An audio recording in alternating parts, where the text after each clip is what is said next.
नमस्कार शेतकरी मित्रांनो, स्वागत आहे आपलं न्यूज अपडेट चॅनलमध्ये। आम्ही आपल्यासाठी एक अत्यंत महत्त्वाची बातमी घेऊन आलो। ती बातमी म्हणजे खरीप पीक विमा 2020 कोणकोणते जिल्हे आहेत, कोणकोणते जिल्हे वगळले गेलेत, कोणकोणत्या जिल्ह्यामध्ये विमा वितरित होणार, तुम्हाला पूर्णपणे माहिती आहे व्हिडिओच्या माध्यमातून मिळणार आहेत। तर लास्टपर्यंत व्हिडिओ बघा आणि आमच्या चॅनलला नक्की सबस्क्राईब करा व समोरील बेल आयकॉन दाबा। धाराशिव जिल्ह्यातील उस्मानाबाद शेतकऱ्यांसाठी एक अत्यंत महत्त्वाचा अपडेट आलेला आहे। खरीप हंगाम 2020 मध्ये ज्या शेतकऱ्यांनी पीक विमा भरलेला होता अशा पात्र शेतकऱ्यांच्या याद्या आता प्रसिद्ध करण्यात आलेल्या आहेत। ही यादी जिल्ह्यातील प्रत्येक गावापर्यंत पोहोचत आहे। खरीप हंगाम 2020 चा पीक विमा मंजूर झाला असून या माध्यमातून सरकार शेतकऱ्यांमध्ये सुमारे 220 कोटी रुपयांचे वाटप करणार आहे। पीक विमा वाटपाच्या प्रक्रियेतील पहिली पायरी म्हणून या याद्या प्रसिद्ध करण्यात आल्या आहेत। या याद्यामध्ये शेतकऱ्यांचे नाव, त्यांनी कोणत्या पिकावर विमा भरला होता, किती क्षेत्र दाखवले आहेत, या सर्व तपशिलाचा समावेश दाखवलेला आहे। याद्या तपासण्याची प्रक्रिया आणि तालुक्याची सद्यस्थिती पाहून घेऊया आपण। धाराशिव जिल्ह्यातील सर्व तालुक्यामध्ये तुळजापूर, भूम, लोहरा, उमरगा, वाशी, धाराशिव या प्रसिद्ध करण्यात आलेल्या आहेत। या याद्या PDF स्वरूपात सोशल मीडियाच्या माध्यमातून शेतकऱ्यांपर्यंत पोहोचत आहेत। शेतकऱ्यांना पुढील गोष्टी तपासणे आवश्यक आहे।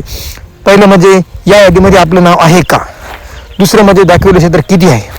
सध्या याद्या प्रसिद्ध होत असल्याने पीक विमा वाटपाच्या हालचालींना वेग आलेला आहे। लवकरच पीक विमा वाटप सुरू होऊ शकते। क्षेत्र कमी दाखवण्याचे कारण आणि शेतकऱ्यांचा गोंधळ। या याद्या पाहिल्यानंतर काही शेतकरी गोंधळलेले आहेत, कारण त्यांना त्यांच्या नावावर दाखवलेले क्षेत्र कमी दिसत आहे। याचे कारण असे आहे की खरीप हंगाम 2020 मध्ये शेतकऱ्यांनी फक्त सोयाबीन पिकावर जितक्या क्षेत्रासाठी पीक विमा भरला होता तेवढे क्षेत्र यादीत दाखवले जात आहे। उदाहरणार्थ, जर तुमच्याकडे 5 एकर जमीन आहे आणि तुम्ही त्यातील 2 एकरावर उडीद व 3 एकरावर सोयाबीन लावले असेल तर उद्याचे क्षेत्र वगळण्यात आलेले आहे।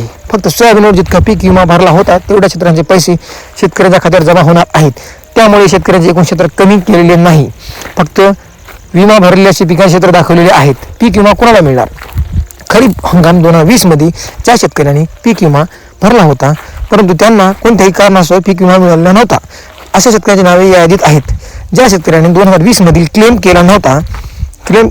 केला होता आणि त्यांना काही रक्कम मिळाली होती अशा काही शेतकऱ्यांची नावे या याद्यामध्ये दिसत नाहीत। मात्र या शेतकऱ्यांनी तुर्तास काळजी करू नये। फक्त ज्यांनी पीक विमा काढला होता आणि त्यांना पैसे मिळाले नव्हते त्यांची नावे यादी आहेत। सध्या उमरगा आणि लोहरा तालुक्यात अतिवृष्टीचे अनुदान बजेट अभावी काही शेतकऱ्यांनी आलेले नाही।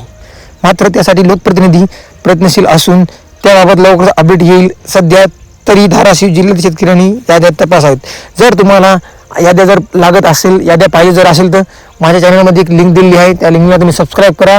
आणखीन एक व्हिडिओ येत आहे, त्या व्हिडिओमध्ये पूर्ण याद्या दिलेल्या आहेत आणि असेच व्हिडिओ पाहण्यासाठी आमच्या चॅनल नक्की सबस्क्राईब करा व समोरील बेल आयकॉन दाबा की जेणेकरून तुम्हाला माहिती मिळेल। धन्यवाद। जय जवान, जय किसान, जय शेतकरी।